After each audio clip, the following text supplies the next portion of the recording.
नमस्कार विद्यार्थी मित्रांनो, या ठिकाणी आपल्याला 8000 चं क्यूब रूट फाइंड आउट करायचे आहे। बघा या प्रकारे प्रथमतः आपण याचे मूळ अवयव पाडणार आहोत। याला भागणार आहोत 2 ने।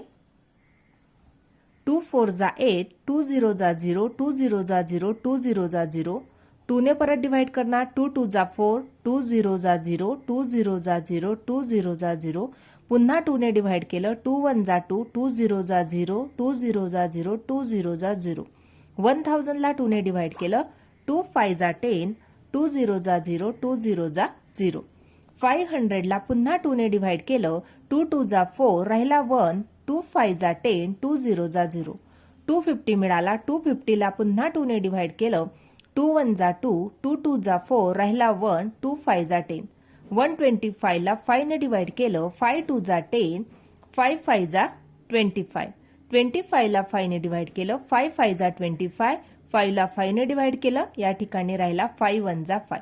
या प्रकारे आपण या ठिकाणी हे मूळ अवयव शोधून काढलेले आहेत। आता या ठिकाणी आपल्याला करायचे आहेत 3 3 चे ग्रुप। या प्रकारे बघा, फर्स्ट ग्रुप, या ठिकाणी हा सेकंड आणि या ठिकाणी हा थर्ड। म्हणून या ठिकाणी पहिला ग्रुप आहे, या ठिकाणी क्यूब रूट फाइंड आउट करायचं होतं, म्हणून या ठिकाणी 2 मल्टिप्लाय बाय 2 मल्टिप्लाय बाय 2।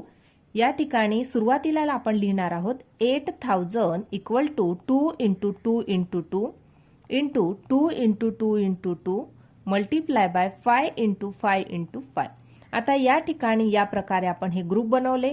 पहिल्या ग्रुपमधून फक्त 2 वन टाइम राईट डाऊन केला, सेकंड ग्रुपमधून सुद्धा 2 लिहिला आणि थर्ड ग्रुपमधून 5 लिहिला। आता 5 2 जा 10, 10 2 जा 20, म्हणजे या ठिकाणी आपल्याला 8000 चं क्यूब रूट मिळालं, ते म्हणजे 20।